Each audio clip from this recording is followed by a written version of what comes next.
Allez, c'est parti pour ce live. Venez nous retrouver. Et bien voilà, il y a Vanessa qui apparaît.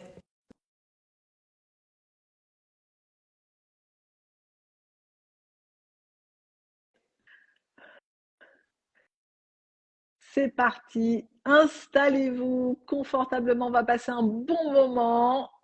Et voilà, Vanessa. Et comment vas-tu? Mais ça va très très bien. Et toi? Ouais, bon, bah, souvent très très bien, tu me connais. Je sais, c'est ce que j'aime beaucoup chez toi. Je promène ma bonne humeur avec moi. Elle est Voilà, voilà, contagieuse, voilà. c'est ça qui est chouette. Ouais, c'est vrai, on me le dit souvent. Ah, ça me fait tellement plaisir de t'avoir avec moi ce soir et avec nous et avec tout le monde, ma communauté, la tienne, c'est vraiment bien. Et le thème de ce soir, vraiment, ça va être la confiance en soi. Et je trouve toujours intéressant d'inviter des personnes qui ont un grand niveau de visibilité, de notoriété, de célébrité, parce que on pense que forcément, on s'appelle Vanessa Benemouy, on a forcément confiance en soi, on l'a toujours eu. Et, euh, et donc, ça te fait rire évidemment. Et donc, pour ceux qui ne me connaissent pas, je me présente rapidement. Vanessa, toi, on ne se présente pas. Hein, mais pour les personnes de ta non, oh, non. Pour les personnes de ta communauté qui ne me connaissent pas, je suis donc coach, je travaille dans la formation professionnelle depuis plus de 25 ans et j'ai en session des sportifs de haut niveau, des artistes, voilà, des chefs d'entreprise, je travaille dans plus de 40 pays et je suis aussi la créatrice d'une communauté, d'une plateforme qui s'appelle Les Illimités, sur laquelle, avec des coachs, des thérapeutes, on a mis plein d'outils pour faire avancer vos projets, pour vraiment vous donner des clés très pratiques, très pragmatiques pour vous faire avancer. Voilà. Et Exact. donc, je vais tout de suite briser un tabou. J'ai donc des personnes qui sont connues, célèbres, beaux, intelligents, etc. Ça n'existe pas quelqu'un qui a confiance en lui dans tous les domaines. Ça n'existe pas. Voilà. Comment tu te positionnes par rapport à ça, justement? Bon, ça va mieux, tu le sais. Mais je reviens de très très loin quand même sur la confiance en soi. Hein. C'est toujours un travail. C'est pas quelque chose que j'ai naturellement. Mais ça va mieux. D'accord. Et quand tu as commencé très très jeune dans le mannequinat Ouais. au début. Est-ce que ta carrière t'a aidé à avoir de plus en plus confiance en toi, ou est-ce qu'au contraire, tu es parti avec un niveau de confiance d'ado un peu qui parle le nez au vent, qui ne se rend pas bien compte, hein? Ouais. Et quel a été ton parcours? Ça a été des hauts, des bas? C'est plutôt Ça a linéaire, été, progressif? en tout cas, c'est pas un long fleuve tranquille. J'ai démarré très jeune, effectivement, donc à cet âge-là, on n'a pas de doute. On est plutôt même rempli de certitude. J'étais certaine que j'allais y arriver, que le monde m'attendait. Ouais. Donc c'est vrai que j'ai débarqué dans le milieu de la mode avec un physique qui correspondait pas.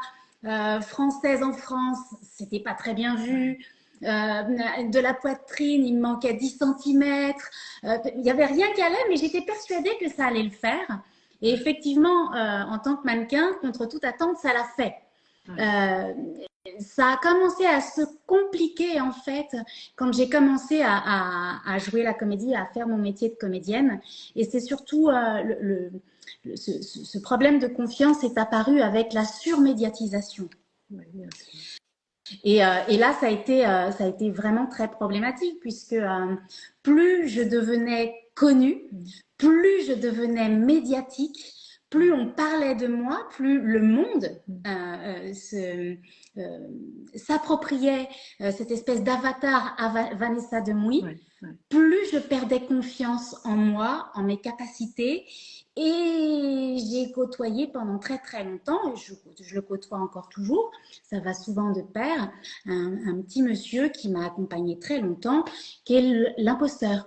Ouais, bah C'est que voilà. plus je perdais confiance en moi, plus ce syndrome de l'imposteur prenait de la place. Donc ça a été très compliqué. Ouais, ouais, ouais. Ça, c'est un sujet que je travaille énormément avec mes clients. Et peu importe le niveau, on a l'impression hein, naïvement que quand on est au top niveau, le syndrome d'imposteur disparaît. C'est absolument faux. Michelle Obama a expliqué qu'elle en a énormément souffert. Ouais, Voilà. mais Donc, ça m'étonne pas. ouais. Donc ça, c'est vraiment une première chose à savoir que si vous doutez de vous, c'est normal. Tout le monde doute de soi à des niveaux différents, dans différents domaines. Donc, c'est vraiment, vraiment important d'aller vous apaiser avec ça. Il y a plein de clés, il y a plein d'outils, il y a plein d'approches, il y a plein de moyens de travailler ce sujet-là, le syndrome d'imposteur, le manque de confiance en soi. C'est le thème le plus consulté sur le net dans le domaine du développement personnel. Ça m'étonne pas.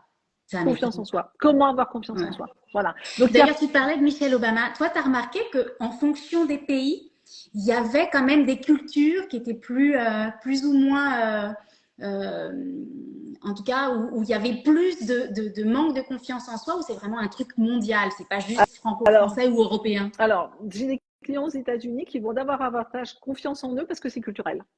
Et entre autres, Ouais, par exemple, c'est ça, hein. sur de la prise de parole en public, à l'école, au lycée, au collège, à la fac, etc., on te fait prendre la parole. Ouais. Donc, ce qui fait que ça fait partie du jeu. Donc, à partir du moment où tu t'exerces, tu vois, tu sais bien ça, toi qui es comédienne, Mhm. que plus tu t'exerces, bah, plus tu prends confiance et plus tu prends des habitudes et plus tu prends des réflexes, etc. Donc, il y a vraiment des cultures qui vont soutenir plus facilement la confiance en soi et d'autres beaucoup moins. En France, particulièrement, on est beaucoup dans la société du jugement, énormément.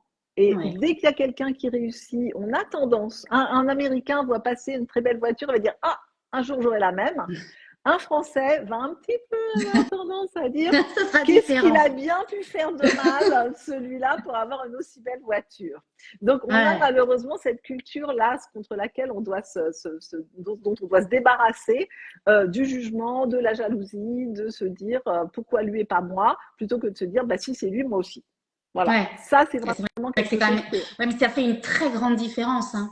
Quand on bien se sûr, construit avec ça, ça fait une très, très grande différence. bien sûr. Oui. Ah oui, ça donne pas du tout les mêmes appuis personnels, absolument Ouais. pas. Et ça fait vraiment partie du travail de coach, de thérapeute, vraiment d'aller aider les gens à poser leur confiance en eux. Et on a beaucoup ça en plus en France. Aux États-Unis, quand tu as coulé ta boîte, tu le mets sur ton CV. Oui, puisqu'ils ont un rapport à l'échec qui est très positif, Exactement. qu'on n'a pas en France. En France, tu dis que tu es parti voir ta grand-mère qui était malade, Oui, c'est mais tu ça. mets surtout pas que tu as coulé ta boîte, tu vois, parce qu'on ne sait pas rebondir par rapport à l'échec et c'est culturel. Et ça, c'est Ouais. vraiment important de comprendre qu'on a besoin d'apprendre à rebondir par rapport aux échecs. Et Toi, ça, comment c'est un tu as truc que fait? tu m'avais dit, qui m'avait halluciné quand on avait fait notre premier coaching ensemble, où tu m'avais parlé de ce truc des sociétés aux États-Unis. Ouais. Et c'est vrai que quand on y pense, quand on plante une boîte ou un projet, on repart pas de zéro. Ben non. On part avec cette expérience qui va nous permettre d'être encore plus performante et de pas refaire les mêmes conneries pour justement mettre en place toutes les stratégies possibles parce qu'on a déjà expérimenté un truc qui n'a pas fonctionné. On sait que ça ne faut pas faire. Oui. Et puis tu vois, ce qui est intéressant, c'est qu'en France, c'est double peine. C'est-à-dire que non seulement tu as planqué ta boîte et donc tu te planques pour pas dire que tu l'as plantée, mais en plus, comme c'est stigmatisé, tu as du mal à en retirer les bénéfices. Oui. Puisque tu n'as pas l'état d'esprit de dire ah super, un échec, je me suis plantée. Non. Comment je rebondis là-dessus? Quelle expérience je vais pouvoir retirer et comment je vais pouvoir vraiment évoluer et devenir encore plus compétent par rapport à ça? J'avais entendu cette histoire merveilleuse de quelqu'un qui fait perdre 1 million d'euros à sa boîte, un Américain qui fait un employé et qui fait perdre et qui va voir son patron en disant bon bah écoutez, je vous donne ma démission alors. Et son patron il dit vous rigolez? Ça m'a coûté 1 million d'euros de vous former, enfin 1 million de dollars, 1 million de dollars de vous former. C'est hors de question que vous démissionnez, ça m'a coûté trop cher que vous soyez formé. Elle est magnifique cette histoire. Elle est magnifique, ouais. Elle est magnifique, comment tu transformes ça autrement. Toi, est-ce que tu as un souvenir de quelque chose qui a été un échec, vraiment, où tu t'es senti impacté, où tu t'es senti en difficulté et que tu as complètement fait shifter? Alors, en tant que comédien, en tant qu'interprète, il faut savoir que nous, pour avoir du travail, on passe des castings, ce qui correspond à des entretiens d'embauche, en fait. Oui, donc, systématiquement, quand on se retrouve dans une position de casting qui est jamais très agréable, hein, on est toujours dans des positions où il faut s'imaginer dans un décor, il faut s'imaginer avec un partenaire, avec des gens qu'on a vu passer 40 avant vous, qui sont pas toujours très contents de vous voir, qu'on ont marre, qu'on faim, qui sont fatigués. Donc, on se retrouve déjà dans des situations un peu glauques. On est là en position de demandeur puisqu'on postule et forcément, je ne connais pas des comédiens qui à chaque fois qu'ils font un casting, non. Ben oui, évidemment. En tout cas, pas moi. Donc, dès qu'on échoue sur quelque chose, dès qu'on échoue à cet entretien, à ce casting, forcément, il y a une remise en question qui est de se dire « Merde, mais alors, je suis pas assez douée ou j'aurais peut-être dû en faire plus. » On se remet en question tellement qu'on en oublie l'essentiel, en fait. C'était juste, t'étais pas le personnage. Ça n'a rien à voir avec toi. Ce qui est important dans la confiance, et ça, je l'ai compris il y a quelques temps, ce qui est le plus important, c'est de savoir qu'on a de la valeur et savoir quelle est sa valeur. Et il m'arrive encore de douter de moi plein de fois, à plein de niveaux et de par plein d'aspects de ma vie. Mais la différence avec les années passées, les années avant ou quand j'étais plus jeune, c'est que je connais ma valeur. Et que ça, plus personne ne pourra me faire douter de ça, puisque je la connais. Ouais. Je n'ai pas besoin d'aller la valider à l'extérieur. Je connais ma valeur. Après, je peux être plus ou moins performante, je peux être plus ou moins bien, mais même si j'échoue à un casting ou si j'échoue à un projet, je ne vais pas remettre en cause, je ne vais pas douter de ma valeur. Ça n'enlèvera pas qui je suis, ce que je suis et toute l'expérience que j'ai eue derrière. C'est juste à ce moment-là, ça ne l'a pas fait. Puis c'est vraiment ta valeur en tant que femme. C'est pas seulement ta valeur en tant que comédienne. En plus, en tant que comédienne, le problème, c'est que tu peux ne pas être choisie à cause de ton physique, de ta taille, du fait que tu plais pas au partenaire, du fait que le réalisateur dit « Ah ben non, en fin de compte, c'est pas tout à fait ça, puis je reviens un petit peu ça. » Enfin, tu te retrouves à ne pas être sélectionnée sur des choses qui sont complètement indépendantes de ton talent. Ils ne sont pas dans tes mains. Pas du tout. Et ça, c'est vraiment, vraiment important. Et tu vois, et c'est pareil, tu parlais de différences culturelles. J'ai longtemps organisé des formations professionnelles pour des artistes français en Inde. Et là, c'était un choc des cultures parce que j'emmenais des danseurs de l'Opéra de Paris se former à des arts indiens du même niveau. Tu vois, traditionnel, il commence à 5 ans, c'est des heures et des milliers d'heures, enfin, etc. Et donc, c'était la rencontre de ces deux cultures-là. Et c'était phénoménal parce que le français, particulièrement, quand il ratait un exercice, il se remettait en cause très profondément en tant qu'artiste en se disant oh, mais est-ce que j'ai le droit d'être là? Il faudrait que je fasse un autre métier, je suis nulle. Enfin, c'était déconnant. Et donc, les Indiens venaient me voir et me disaient on ne comprend pas pourquoi c'est compliqué dans leur tête comme ça. Ils ont raté un exercice, ils ne vont pas devenir danseurs de danse indienne. Ils sont venus faire un stage pour apprendre une autre culture, une autre manière d'appréhender le corps, la danse, la musique, enfin les rythmes. Donc ils étaient là, ils disaient mais qu'est-ce que c'est que ce truc? Et je dis ouais, ça c'est la culture du jugement. C'est ça. Donc c'est pas grave, ils vont s'en remettre, ils ont l'habitude, ils ont leur petit processus par rapport à ça. Ils vont se calmer, ils vont dormir dessus et demain, ça ira mieux. Mais c'était assez fou, tu vois, d'avoir ce mode de fonctionnement-là. Et en ce qui concerne la confiance, quand tu es en manque de confiance, est-ce que tu as des petits rituels, des trucs, de la respiration, des outils? Moi, je t'avais donné des choses, mais est-ce que tu as gardé? Moi, j'adore tes méditations. Je sais que tes méditations font un bien fou. J'ai du mal à méditer seule. Et c'est vrai que les méditations guidées, pour moi, c'est un vrai appui, c'est un vrai plus parce que ça m'aide à rentrer dedans. Voilà, il faut que ce soit efficace. Tu rentres dedans, tu te laisses porter. Et ça m'aide énormément. Et je crois qu'il y en a d'ailleurs sur les illimités, il n'y a que ça. Et alors là, le dernier truc que j'ai mis en place sur les illimités, et les abonnés me font un retour de dingue, c'est que je mets en place des états intérieurs. C'est-à-dire que je fais une méditation sur la douceur. Là, il y a 2 jours, j'ai fait une méditation sur la flexibilité. Tu sais, on a tendance à être rigide, à se bloquer, c'était le être contrarié. Et je fais faire plein des exercices en passant par le corps, en guidant la méditation, de manière à ce qu'on mette en place de la flexibilité. Et j'ai eu un retour d'une abonnée il y a 3 jours, j'avais fait une méditation sur la douceur et qui m'a envoyé un message. complètement émue en disant c'était exactement ce qu'il me fallait aujourd'hui. Donc, C'est parce dingue, qu'il hein. y a... Ouais, bah oui. Et tout de suite, moi, ça me fait chaud au cœur, tu vois, parce que j'en enregistre beaucoup. Et d'ailleurs, on est en train de tout positionner sur les illimités parce que quand les gens arrivent, ils se disent oh, il y a tout ça. On Faut n'est pas, choisir. on n'est pas obligé de tout Alors, faire en même temps. Pas c'est du vrai que moi tout. aussi, ça m'a fait un petit peu ce truc-là quand je suis allée Ouais, sur la plateforme. Il faut juste se laisser guider. Notre cerveau, ça j'ai ouais, remarqué ça, il va tout compliquer. ouais. Et notre corps, notre instinct sait. Il faut juste Mm, regarder où nos yeux se posent et ce qui va nous exactement. attirer naturellement. Et Ouais, même si ouais. c'est pas le premier truc, c'est pas C'est pas grave. grave. C'est Ah plus ouais, bas, il n'y a pas de logique, il faut se faire confiance. exactement. Moi, On en vient à la confiance. je fais un parallèle avec un buffet. Ouais. Tu sais, un buffet d'un grand hôtel, hein, un brunch du dimanche matin, Uh-huh. où tu vas et tu dis, alors ce matin, je vais prendre ça, demain matin, je vais prendre ça, je vais le prendre pendant 3 jours. Parce que la douceur, j'en ai besoin pendant 3 jours. Le syndrome d'imposteur, je vais le travailler pendant 15 jours et je vais oublier tout le reste. Mais au moins, Ouais. on a le choix. Alors, je pense que cette plateforme, elle correspond complètement à mon identité parce que moi, j'adore avoir le choix. Mon repas préféré, c'est un buffet où tu vas picorer un petit peu de ça, puis un petit peu de ça, puis tu vas goûter un petit peu de tout. Voilà, c'est ça. Donc, en fait, cette plateforme, elle est complètement en correspondance avec ce que moi j'appréhende la vie et le monde. Et c'est vrai que j'aime avoir le choix. Et c'est aussi pour ça, quand j'ai mes sessions de coaching, j'aide les gens vraiment à avoir le maximum de choix dans leur existence. Ouais. Et ouais, je trouve que c'est vraiment la chose la plus importante de pouvoir. Et tu vois, Un ce qui luxe. est merveilleux, c'est de donner aux personnes l'accès à leur potentiel.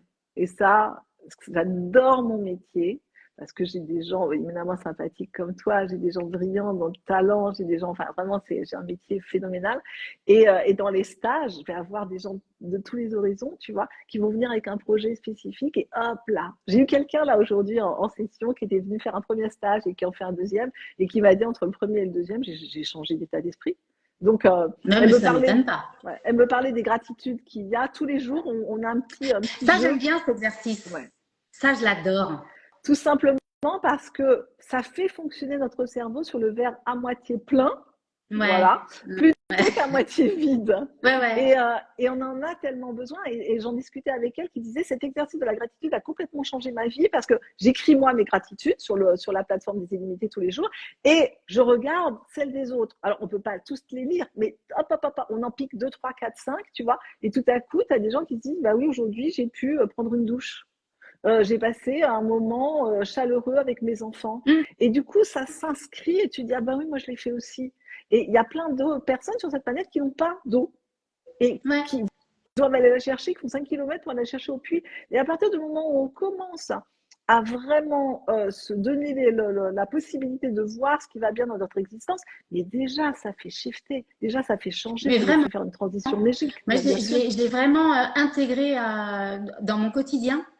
Et par moments, à la fin de la journée, moi, je ne sais pas si tu te rappelles, quand on s'est rencontrés, trouver 3 trucs cool, j'arrivais pas, 3 qualités, j'arrivais pas. Ouais, c'était l'enfer. Ouais. Et aujourd'hui, à longueur de journée, tu vois, il se passe un truc chouette, un truc tout bête, je vais sourire à quelqu'un, il va me rendre le sourire, ça va nous rendre heureux.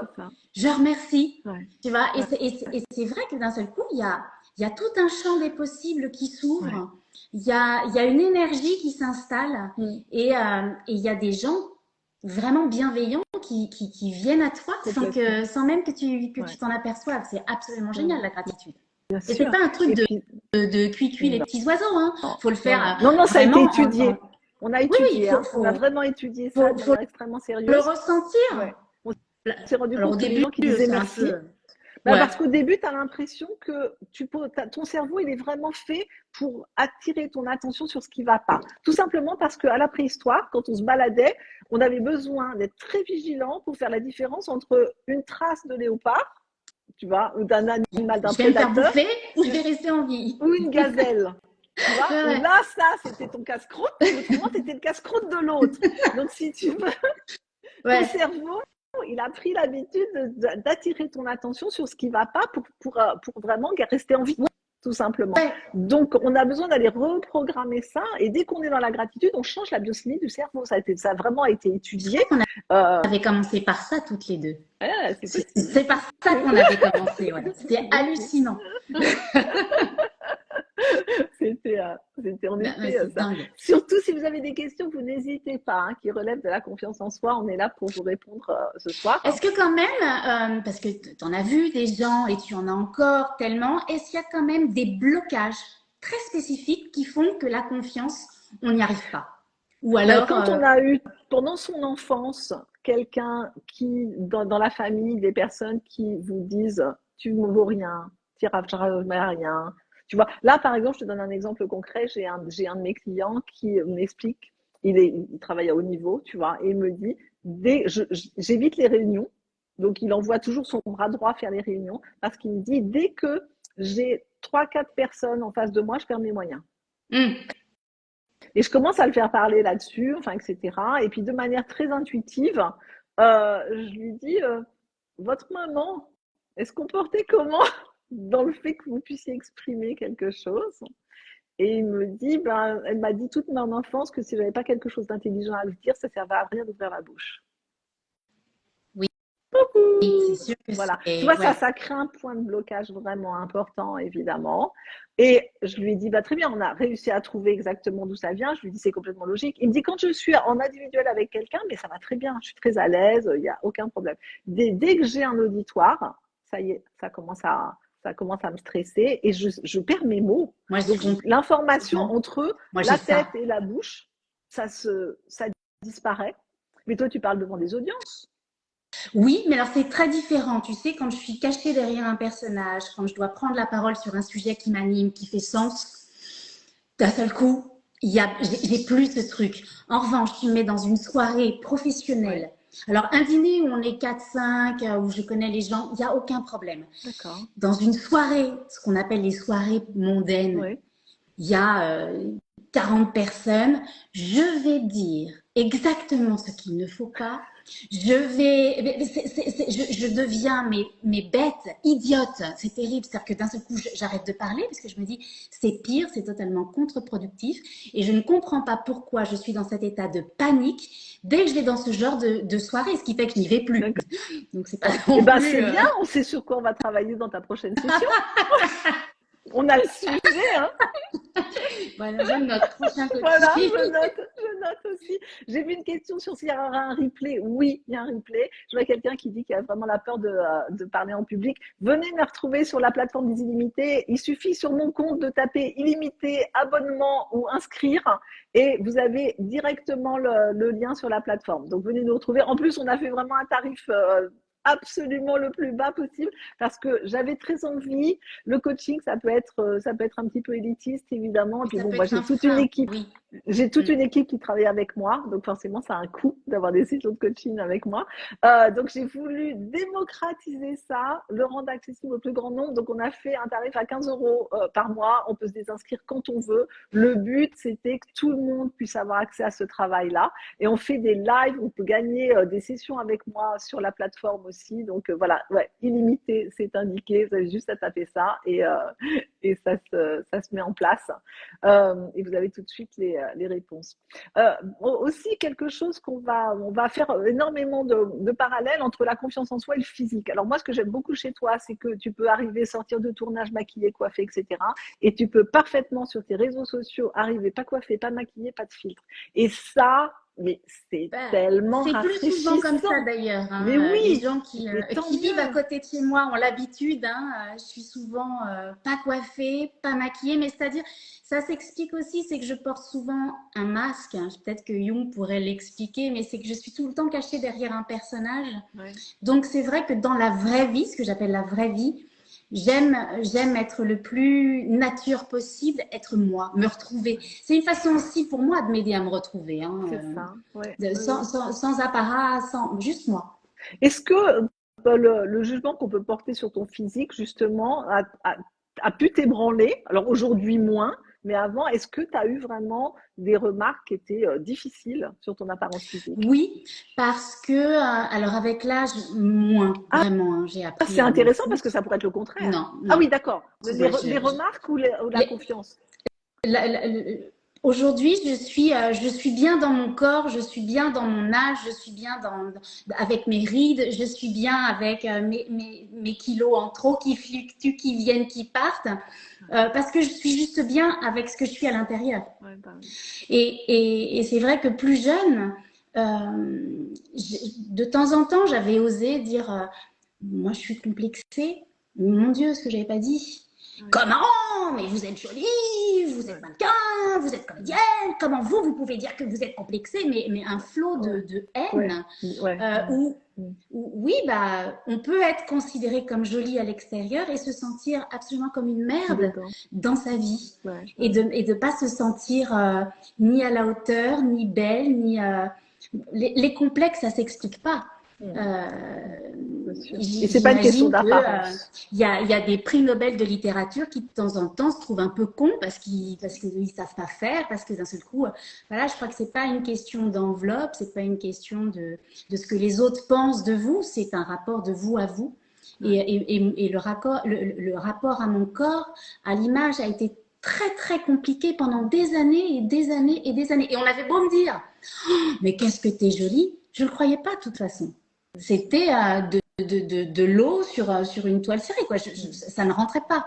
C'est fou, hein. Et c'est fou qu'on garde ce fantasme-là de se dire que les comédiennes, les actrices, les mannequins, les chanteuses sont forcément sûres de leur physique et leur confiance en elles, tu vois. Gwyneth Paltrow disait que le fait d'être jolie, riche, célèbre, connue, enfin, etc., faisait qu'elle n'avait pas le droit de se plaindre de quelque chose quand elle n'allait pas bien. Et c'était une vraie souffrance pour elle, hein. Bah, c'est-à-dire que ton droit le plus honnête, le plus ultime, de dire ça va pas, bah, tu peux pas. Tu peux bah, pas. Pourquoi Ouais, Pourquoi tu pourrais pas? C'est totalement injuste. Ça va pas et c'est ok, ça va pas, ça ira mieux demain, mais là ça va pas.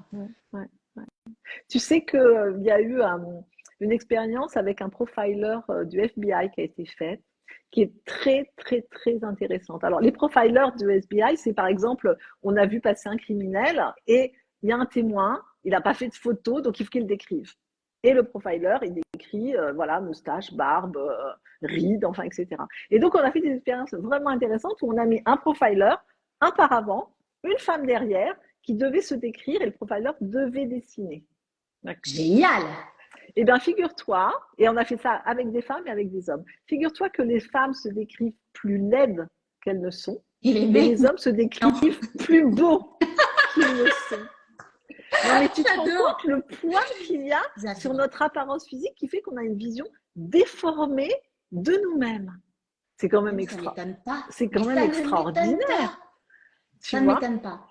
Donc ça, c'est vraiment, vraiment, vraiment exceptionnel. J'ai adoré cette histoire de me dire que on porte ça, tu vois. Et surtout, la confiance en soi, ça n'a rien à voir avec une apparence physique. Non. Non. J'ai des amis très beaux mais tu te dis, mais t'as tout pour toi. Et je m'entends dire les choses qu'on a pu me dire. Et ça marche pas, ils n'ont pas confiance parce qu'ils n'ont pas confiance en. C'est en leur valeur, c'est entre ce qu'ils sont intrinsèquement qu'ils n'ont pas confiance. Parce qu'une fois que tu t'aimes, une fois que tu sais que tu es capable de faire, de penser, d'accomplir, que tu te remplis, que tu te suffis, après ce que les gens pensent, ça glisse. Ça glisse complètement, bien sûr. Et en ce qui concerne du travail. Ah bah ça, je suis d'accord. Bah tiens d'ailleurs, qu'est-ce qui t'a amené la première fois à te faire aider? Parce que tu sais, ça c'est pareil, si on peut briser ce complexe-là, de se dire, ça veut dire que je vais pas bien. Cette intime conviction de me gâcher.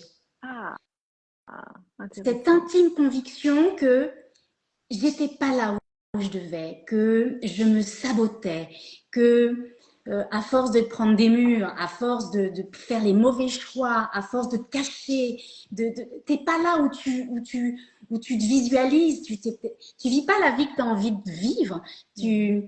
Et il y a un moment, c'est tellement prégnant, c'est tellement là que tu dis, il faut que je fasse quelque chose. Je sens bien qu'il y a quelque chose qui est au-delà de moi et il va falloir que j'aille demander de l'aide. Tu Mais avais quel déjà, âge? une fois qu'on a commencé à l'intégrer, à se poser les questions, déjà le Ouais, process, il se bien sûr. met en marche. Et après, c'est de passer à l'action. Et il y a un truc, mais ça, je l'ai appris avec toi. Euh, la meilleure façon de dépasser ses peurs, c'est d'agir. Ouais, T'as tout peur, à mais fait. tu y vas quand même.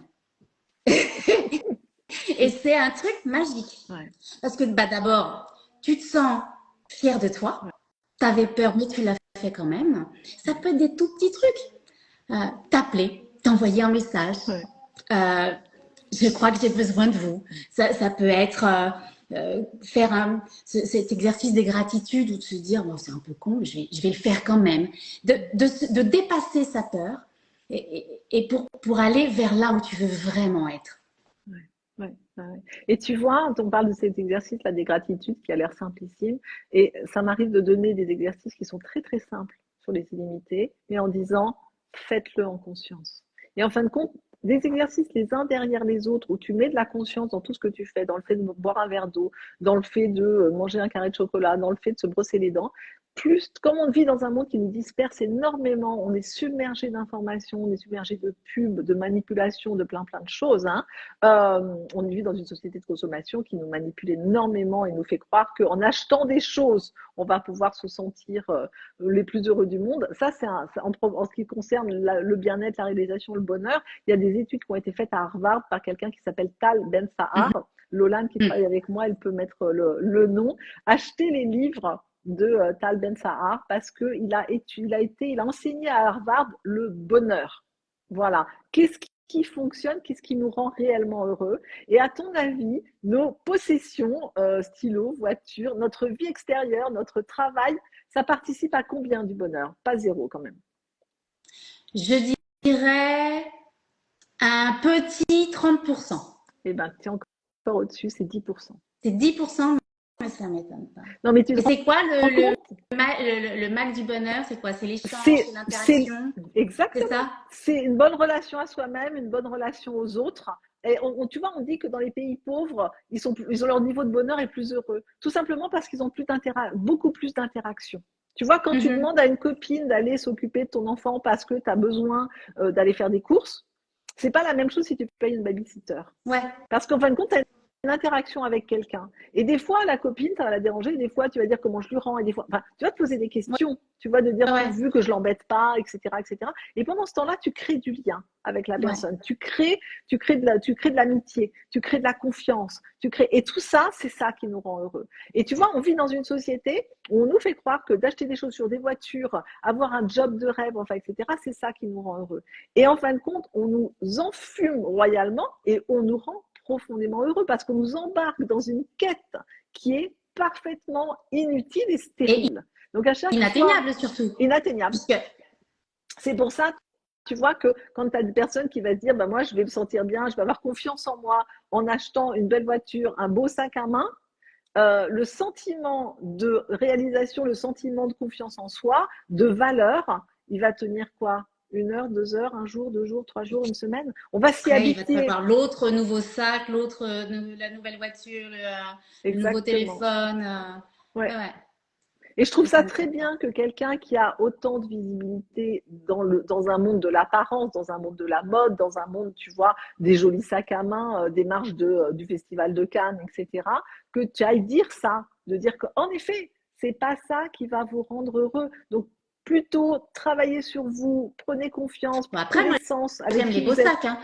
Mais oui, mais moi aussi, moi je dis pas le contraire. Mais si tu veux, Mais tu c'est mets pas pas ça ton qui va me bonheur, rendre heureuse. tu mets pas ton bonheur dedans. Moi, j'aime les très belles choses, mais je sais très bien que c'est pas un sac à main qui va me faire sentir avoir de la valeur. Je le sais. Mm-mm. Voilà. Il y a eu un moment où je ne le savais pas, donc je Ouais, pouvais c'est vrai. avoir des vêtements qui étaient chers. L'apprentissage du bonheur de Tal Ben Sahar. Merci, merci Lolan qui travaille avec Merci. moi, qui nous met la référence.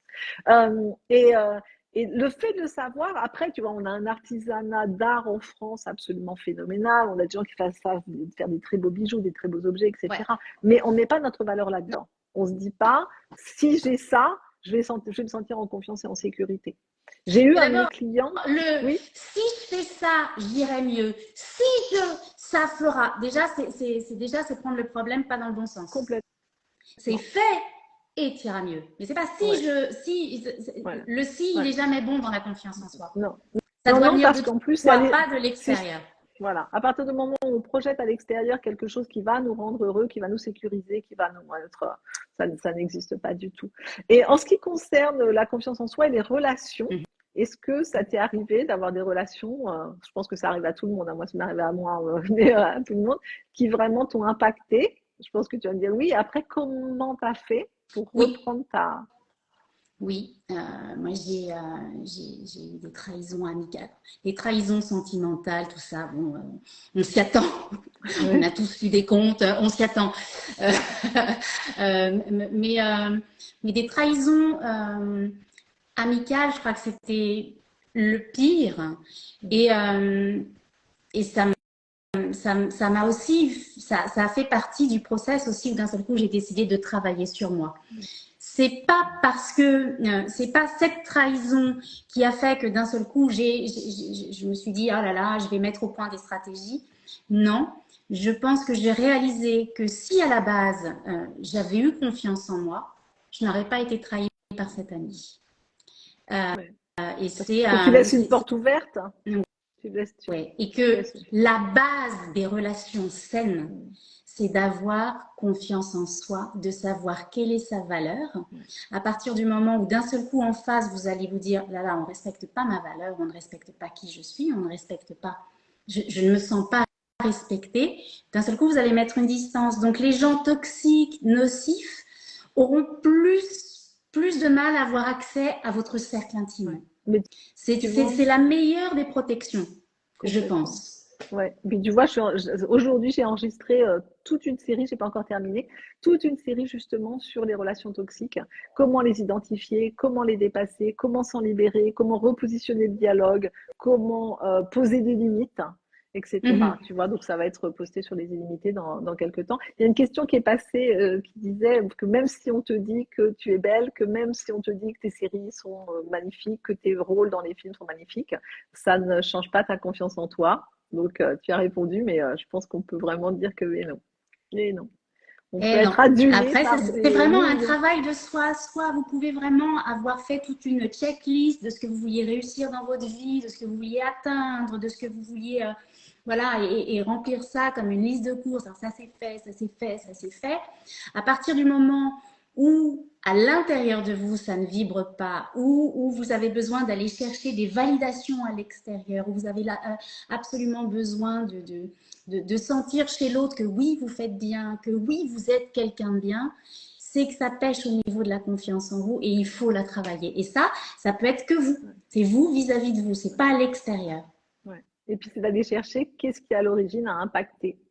En sachant que on peut avoir, à l'origine, on peut avoir vraiment des difficultés dans la famille, d'éducation qui va faire qu'on aura été impacté parce qu'on aura été discrédité, on aura été minimisé, on ne nous aura pas donné notre place, etc. Il y a aussi ce truc de loyauté quand la famille, ils n'ont pas réussi, tu ne veux pas réussir non plus. Il y a tout un tas de trucs qui rentrent en ligne de compte. Ouais.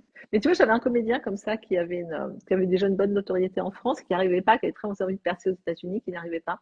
Et donc, on commence à travailler en se disant, mais il me dit, je comprends pas, quoi. Je saborde, je vois bien. Et ça vient pas à moi. Et en fin de compte, alors ça, c'est de la PNL, c'est un outil de coaching, c'est de la programmation neurolinguistique qui permet d'évaluer les valeurs. Et ça, c'est très, très bon outil. Et en fin de compte, donc, on peut avoir la valeur de la liberté, la valeur de l'argent, la valeur de la famille, etc. Et en fonction de ce qu'on met en haut du panier, c'est ça qu'on va privilégier. Et pour peu qu'on mette en opposition une autre valeur, et ben là, du coup, ça plante. C'est-à-dire que si on s'imagine que d'avoir de l'argent va nous faire perdre notre famille, pouf, ou notre liberté, ou qu'un développement fameuses pensées limitantes, nos fausses croyances, c'est terrible. Exactement. Et ça, parfois, c'est véhiculé depuis des années et des générations dans les familles, hein, surtout le rapport à l'argent. Ouais.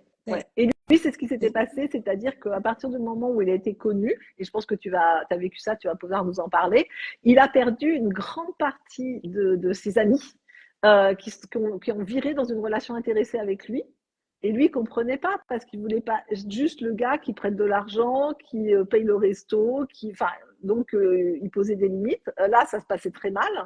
Et du coup, il se séparait de certaines relations. Et je lui dis, mais vous avez perdu combien en pourcentage? Il me dit, bah, j'ai perdu presque 70% de mes amis, quelque chose comme ça. Donc, c'était pour lui difficile. Et il se disait, si je monte d'un cran, bah, je vais être complètement seule. Et l'être humain, il déteste ça, être isolé de son clan, de sa vivre en meute. Exactement, tu vois. Et en fin de compte, je l'ai aidé à prendre conscience qu'il y avait plein d'autres personnes qui étaient rentrées dans sa vie, que la nature a horreur du vide. Donc, en effet, il avait perdu beaucoup de relations. Et hop là, ça s'est mis en place de manière... et je lui ai dit, bah, le cran d'après, c'est la même chose. Il y a peut-être des personnes qui ne vont pas suivre. Et c'est important. Là, je fais un live au sein des Illimités la semaine prochaine avec pour le thème de la résilience, de laisser partir. On vit dans une existence du pardon aussi, et puis de laisser s'en aller. Tout ce qui ne fonctionne pas, c'est le moment où il y a un exercice dans le zen qui est l'exercice de la cloche qui était là, tu es tranquille en méditation, t'as mis 3 quarts d'heure pour y arriver, ça fait 2 minutes que tu es enfin dedans, et là, la cloche sonne, il faut que tu te lèves et que tu marches. Et c'est totalement injuste, tu vois. Mais la vie, elle est comme ça. Des fois, la cloche sonne, il faut que tu te lèves et que tu marches parce que c'est le moment. Et la fois où j'ai découvert cette pratique-là du zen, que je commençais à me renseigner un peu, et le parallèle est avec la vie. Il y a plein de fois où la cloche sonne, tu ne te lèves pas pour partir et pour te mettre en mouvement. Et tu es là, tu dis non, je ne bouge pas, je reste là où je suis. Et en fin de compte, tu résistes. Et là, il va arriver des tas de soucis qui va faire que la vie va finir par te dire bouge de là. Bouge de là. La vie est une très très bonne enseignante. Hein. Tant que tu n'as pas compris la leçon, elle te la remet. Et ça, c'est magique. Mais tu vois, on parle du fait d'être inspirant et de respirer la confiance. Moi, je suis beaucoup plus en confiance, en sécurité et dans une relation agréable avec quelqu'un comme toi qui est comme tu es. Tu parles de tes erreurs, tu parles de ton physique, tu parles de ce que tu as pu, qui était difficile, de ta capacité de résilience, enfin, etc. Tu vois, je trouve ça beaucoup plus séduisant qu'une femme qui va être que dans une apparence avec énormément de masques devant pour ne pas se montrer, se protéger et se sentir en sécurité. Ouais. Et en fin de compte, si tu arrives à ça aujourd'hui, c'est qu'il y a un niveau de confiance en toi qui est très construit. Tu arrives à être sans masque. Mais ça a été long. Oui, bah oui. Ça a vraiment été long, ça a été du travail, ça a été des larmes, tu le sais. Oui. Ça a été de l'incompréhension par moments. Et puis j'ai fini par accepter que parfois, il ne faut pas comprendre, il faut juste traverser, expérimenter. Oui. Mais pareil, je ne lâchais pas. Non, je ne voulais pas. Mais non, il y a forcément une autre façon, il y a forcément un autre chemin. Et non, il n'y en a qu'un. Je vais y aller. Allez, enclenche. C'est ça. Et c'est difficile parce que d'un seul coup, c'est un saut dans l'inconnu, parce que ce truc de la corde, il est très symptomatique. Tu lâches pas, tu t'accroches, t'as tellement mal, mais t'as tellement peur d'avoir encore plus mal si tu lâches, alors que finalement, c'est une libération. Mais c'est tellement ça, quoi, le lâcher prise. Je sais pas si tu te souviens, la première fois qu'on s'est parlé, je t'ai dit, je sais même pas ce que ça représente. Je n'arrivais même pas intellectuellement à représenter le lâcher prise. Ouais, je m'en souviens, ouais. Fou. Ouais. Il dit, je t'en parcouru, hein. Bravo à toi. Merci à toi, surtout. Donc, alors, en ce qui concerne justement le fait de ne pas lâcher, il y a une très belle histoire de chasseurs qui, pour attraper des singes, mettaient une boule comme ça, et le singe, il peut juste rentrer sa main pour attraper le riz dedans. Et par contre, une fois qu'il tient le riz, bah, il peut plus sortir. Il peut pas ressortir le poing. Il peut pas ressortir le poing. Et moralité, ça arrivait à attraper les singes comme ça, parce que le singe lâchait pas le riz. Donc, il se faisait attraper parce qu'il lâchait pas ce qui tenait comme un fou furieux, tu vois. Oui, mais c'est bien. C'est exactement ça, en fait. Le conseil du soir, lâchez le riz. Oui, lâchez le riz. Laissez aller ce qui doit partir. Exactement. Arrêtez de vous cramponner. Et après, pour arrêter de se cramponner, bon, tu le sais parce qu'on a travaillé ensemble, c'est vraiment d'aller travailler sur la sécurité de manière très, très profonde et de savoir qu'est-ce qui peut nous mettre en sécurité et qu'est-ce qui peut nous permettre de nous apaiser, de rentrer justement dans de la confiance. Ça, c'est vraiment important. Alors, j'ai une amie avec qui je discutais de ce thème de confiance en soi et elle me disait, elle était dans le doute, elle remettait tout en cause, elle était tout le temps en panique sur tout, sauf le jour où elle a eu un enfant. Son premier enfant, elle en a eu 3. Mais elle a dit, le jour où j'ai eu un enfant, ma confiance en moi, sur moi, elle continue à être fragile. Mais par contre, il fallait me foutre la paix sur tout le reste. J'étais absolument sûre de moi. C'était dingue. Et j'ai senti pour la première fois de ma vie ce que c'était que la confiance. Est-ce que toi, la maternité a changé ta confiance? Des fois, ça fragilise, hein, parce que tu as tellement peur d'être une mauvaise mère. Pas du tout. J'avais pas encore commencé tout ce travail sur moi, justement sur cette estime, sur cette recherche de valeur, sur juste m'aimer. Donc moi, surtout pour le premier, parce que pour le deuxième, bon, ben, je savais à quoi m'attendre, mais le premier où je m'attendais évidemment à ce que ce soit évident, ce que ce soit facile, ce que ce soit… Le mythe. Mon Dieu, on nous a menti. Mon Dieu, ça n'a rien à voir, mais rien, c'est terrible quoi. Non, mais j'ai fait une dépression postpartum, j'ai fait la totale. Mais non, j'étais pensée être née pour être mère. J'ai eu ce petit bébé absolument parfait et je me suis sentie nulle, pas à la hauteur. J'avais peur de lui faire mal, de mal faire, Mais ça a été l'enfer. Ça a accentué mon trouble en fait, et ça n'a pas du tout valorisé ma confiance en moi. Au contraire, le peu qui me restait, parti. J'avais l'impression de tout faire de travers. D'accord. Et oui. Après, il y a un poids énorme hein, sur le fait que les mères doivent être parfaites. Il y a un poids social qui est quand même absolument traumatisant. C'est fou parce que moi j'avais cette image d'Épinal, de la maman bien apprêtée, bien douchée, toute propre, avec son bébé qui sent bon, avec son petit pyjama parfait. Moi, je n'avais jamais le temps de prendre de douche, il vomissait tout le temps. Je disais, c'est de ma faute, je fais quelque chose de mal. Ça a été, les premiers mois, ça a été l'enfer, mais l'enfer. L'enfer.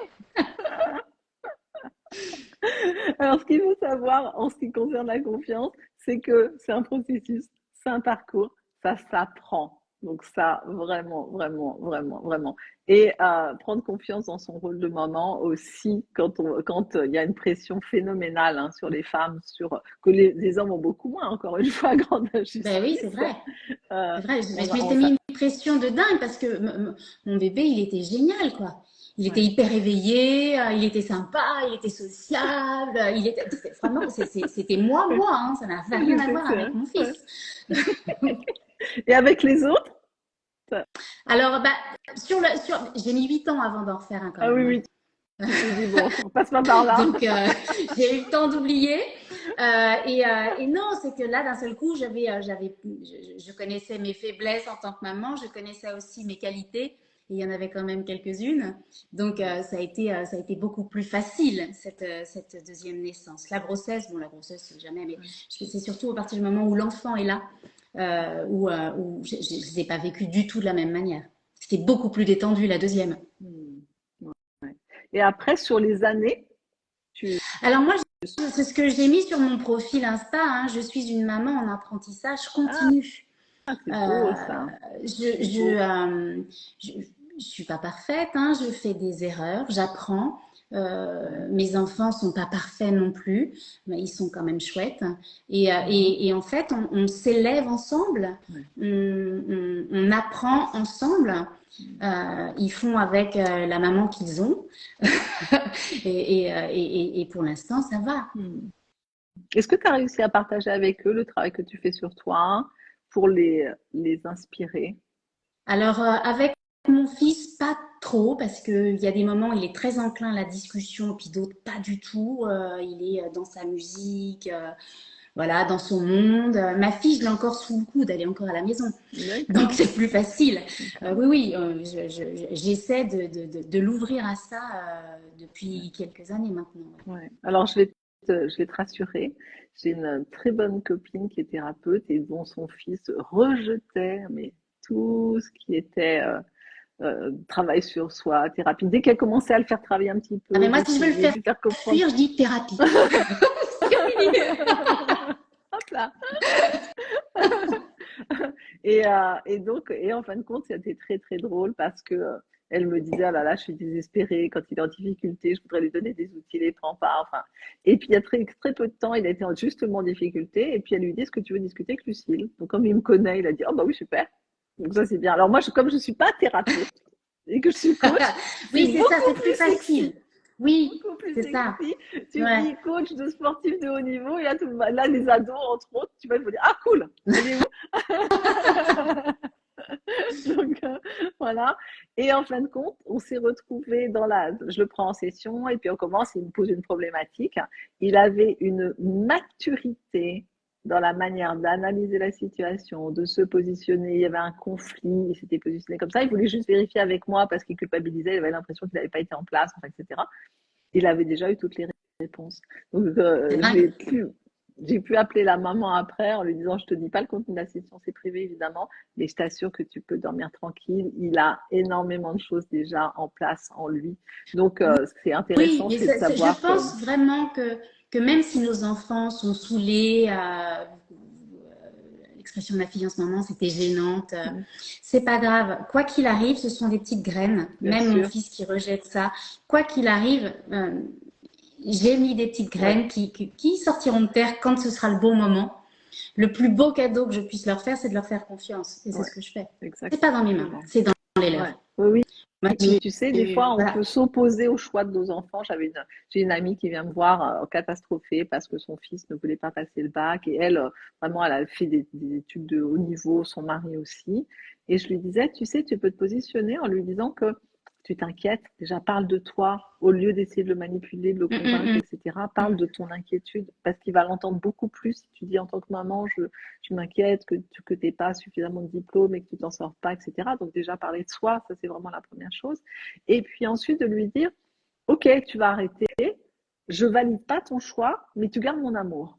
Parce qu'on a l'impression parfois en tant qu'enfant que à partir du moment où on n'est plus validé par ses parents, on perd l'amour, on perd la confiance, on perd. Non, c'est une expérience. Oui, et puis moi, encore une fois, j'ai tellement eu besoin dans ma vie d'aller chercher la validation à l'extérieur que je ne veux pas qu'ils aient besoin de ma validation pour se réaliser. Je veux vraiment leur donner cette liberté-là. C'est pas le choix que j'aurais fait, mais vas-y, fonce, expérimente. Ouais. Mais ça, c'est toute la magie du travail sur soi, c'est qu'on a de la distance, qu'on a une manière de communiquer qui est complètement différente, qui permet d'avoir des relations plus amoureuses. Ce qui est difficile, c'est trouver la juste distance, parce qu'il y a forcément une implication émotionnelle. Bien sûr. Voilà. Oui, puis il n'y a pas plus irrationnel qu'une relation parent-enfant. Faut le poser tout de suite. C'est irrationnel.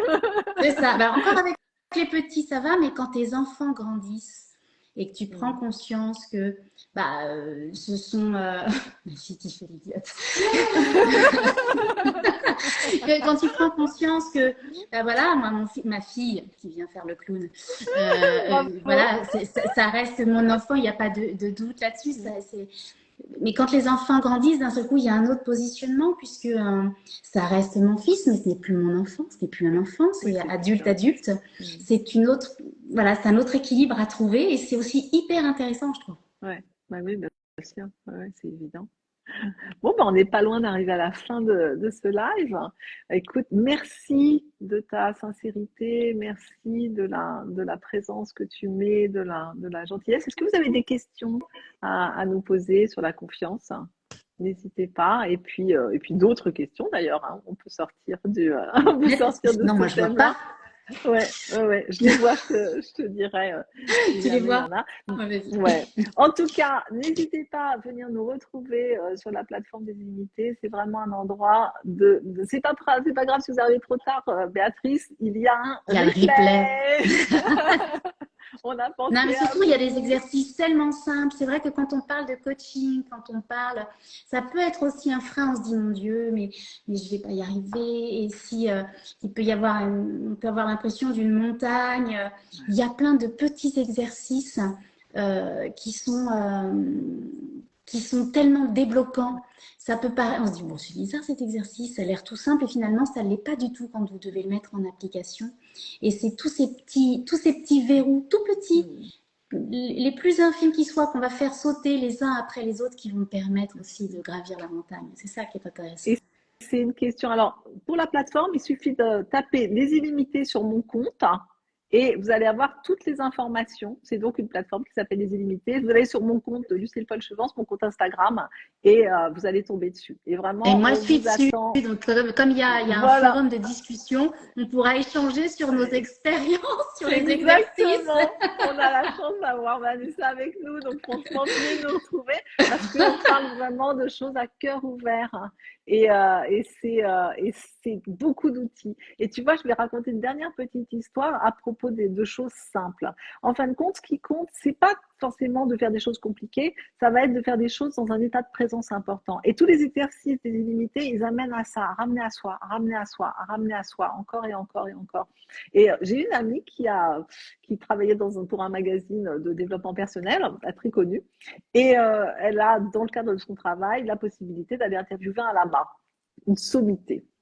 Donc, elle, très impressionnée, très Je viens respectueuse. d'avoir l'image du lama. Donc, non, pas le lama du Chili. Pas un lama, le lama. Voilà. Le lama tibétain, méditant, moine, tout ça. Elle aurait pu aller faire une interview de lama, mais en communication animale, on peut faire des interviews de lama. Donc très bien. Et là, on lui annonce qu'elle a que 3 questions qu'elle peut lui poser. Donc elle se dit, oh là là, il faut que je trouve les 3 questions, enfin, etc. Et puis donc, 3 questions, super. Donc elle arrive, elle pose ces 3 questions. Elle était en plein questionnement elle-même sur son positionnement professionnel. Elle en parlait à droite, à gauche, elle ne savait pas ce que de son boulot ou pas. Et lui, qui devait être hyper intuitif, il la regarde et puis il lui dit, vous savez, quand on n'aime plus son travail, il faut le quitter. Oh, et il lui a dit, dans un tel état de présence à lui-même et à elle, tu vois, elle m'a dit, l'information est rentrée le lendemain, je négocie mon départ. Tu vois, donc, il lui a dit une phrase que n'importe qui peut dire, quand on n'aime plus son travail, il faut le quitter. Et on peut l'entendre 50 fois. Mais quand on l'entend dans un espace dans lequel on est présent à l'autre, présent à soi-même, et en écoute de l'un et de l'autre, l'information va passer. Et ça m'est arrivé 1 ou 2 fois d'avoir une femme en session, elle m'envoie son mari, donc les coachs, moi j'ai des enfants, la famille, j'ai tout le monde, hein, vraiment. Et donc, son mari revient victorieux à la maison en disant, Lucille m'a dit qu'il fallait faire ça.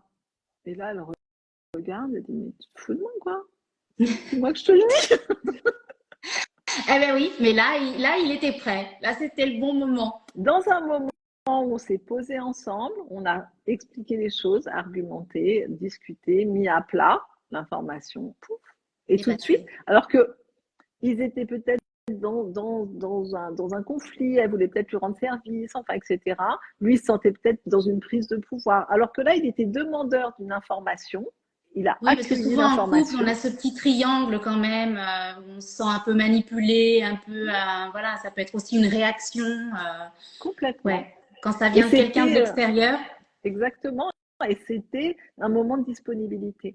Et donc je vous redonne hein, les 3 mots-clés. Vous tapez dans mon compte Instagram, dans les messages, abonnement illimité ou inscrire, et on vous envoie toutes les informations. Donc, venez nous retrouver avec Vanessa sur la plateforme. On attend tes gratitudes, du coup. J'en ai posé tout à l'heure. Ah, voilà. Non, ce que je voudrais faire maintenant, c'est le quart d'heure mytho. J'adore. Ah oui. Alors, je vous parle du quart d'heure mytho. Mais c'est dur. C'est dur. Ouais, c'est un exercice. Ouais, c'est un exercice que je fais faire aussi bien dans mes retraites que lors des lives que je fais dans les illimités. C'est qu'on fait des pièces séparées et on fait ce qui s'appelle le quart d'heure mytho. Et le quart d'heure mytho, ça consiste à parler d'un projet. Je vais te le faire, donc prépare-toi. De parler d'un projet qui nous tient à cœur, qu'on a envie de réaliser au temps présent avec une énergie super positive. Et en fin de compte, t'as raison, c'est dur. Sur le moment, les gens disent, bah oui, évidemment, on peut le faire. Et en Oui, fin de compte, quand tu réfléchis, tu dis ouais, mais quand tu dois mettre les mots, ouais, c'est ouais, angoissant. ouais, parce que ça t'expose au fait de dire, je vais dire quelque chose que peut-être que je vais pas pouvoir faire, et dans ce cas-là, je vais être jugée parce que j'aurais échoué. Voilà. Ça devient concret quand tu le prononces. Et de se D'un dire, seul et coup, si ça je dis, devient une échéance. de dire si moi je dis que je vais réussir tel truc et que je vais tourner tel film ou que je vais développer tel projet et que je n'y arrive pas, je vais avoir une pomme. Ouais. Donc, panique. Voilà. Et en fin de compte, ce quart d'heure mytho, je raconte souvent cette anecdote, mais elle est tellement vraie. J'avais une amie qui avait tout le temps des relations amoureuses à distance. C'était compliqué. Et je lui disais, tu sais quoi, à chaque fois que tu viens chez moi, on commencera par un quart d'heure mytho. Donc, quand tu arriveras, tu parleras de ton amoureux, qui n'existait donc pas, hein, c'est du quart d'heure Le mytho. parfait, Euh, celui qui lui et, convient. Exactement. Donc elle arrivait et puis au début, elle était sur des choses extérieures. Et je lui dis, mais dans une relation, on veut pas un grand blond aux yeux bleus, un brun sportif, je sais pas trop quoi. On veut quelqu'un avec qui on est en connexion, avec qui on vit certaines choses, avec qui on partage certaines choses, avec qui on est Tellement, raccord dans certains domaines. tellement. Donc dis-moi ce que tu vis avec cet homme-là. Et là, elle me disait, ah, on partage des choses, il y a une communication, il y a une fluidité dans la relation, on est d'accord sur plein de choses. Alors, je vois le quart d'heure mytho. Oui, venez sur les illimités et on vous donne le quart d'heure mytho. Et le prochain live, il est la semaine prochaine. Et je ferai gagner une session avec moi. Donc, voilà, pendant le live, on vous donnera un petit mot-clé pour participer à un tirage au sort pour gagner une session avec moi. Et donc, on a fait ça pendant pas mal de temps. Et à chaque fois qu'elle venait boire un thé chez moi, elle était là et me parlait de son amoureux. Écoute, ça fait 10 ans qu'elle est avec lui. J'adore. Quelques mois plus tard, J'adore. il a débarqué et ils sont ensemble et ça va très bien. Alors qu'elle, elle accumulait les relations à court terme. Enfin, c'était vraiment une souffrance pour elle.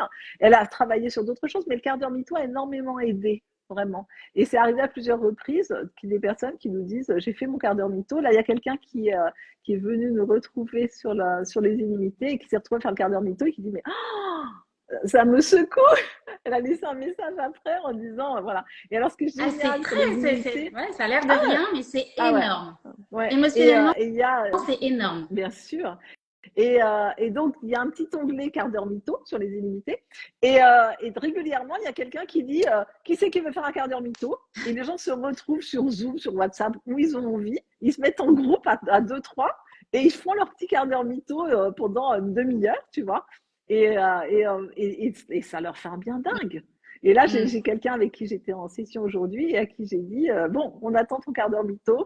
Tu as développé tel projet, c'est fait, c'est en place. C'est quelqu'un qui a un talent fou dans le domaine de traitement de texture en décoration, etc. C'est vraiment magnifique ce qu'elle fait. Et je lui ai dit, allez, enclenche, tu as un talent incroyable. Et donc, elle a dit, bon, allez, je me lance sur mon quart d'heure mytho. Ça y est, mon activité, elle est lancée. Je travaille avec des très grands décorateurs, enfin, etc. Et ça, c'est juste magique de faire ça. Voilà. Donc, venez nous retrouver. On s'amuse, on se fait du bien. C'est un très bon moment. Et puis, surtout, ça va faire avancer vos projets de manière très, très, très, très, très concrète. Vous allez voir. Oui. Voilà. Oh, ça me fait tellement plaisir de te voir. Moi Et puis, on aussi. se voit bientôt. Nous deux, on se revoit vite. Et puis, vous tous, là, on vous attend. Allez, venez nous retrouver. On vous souhaite une magnifique soirée. Prenez bien soin de vous. Beaucoup d'amour, beaucoup de douceur. Voilà. Et je vous dis à très bientôt.